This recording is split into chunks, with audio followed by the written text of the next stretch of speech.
Everybody, and welcome back to Real Estate School. So in this video we're going to look at what is a real estate agent. So let's just go and check that out. Real estate agents are licensed by the state they work in to assist with the buying or selling of a home. Most real estate agents work for a real estate company and are paid on commission.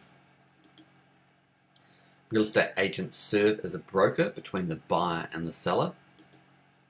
For sellers, real estate agents are an invaluable tool when it comes to deciding how much the home should be priced for.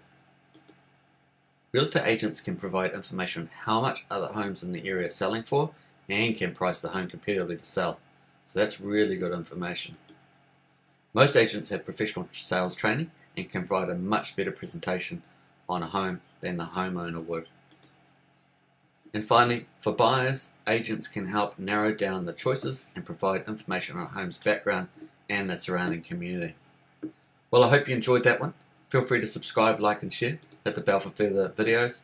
And also, welcome to Real Estate School. Cheers!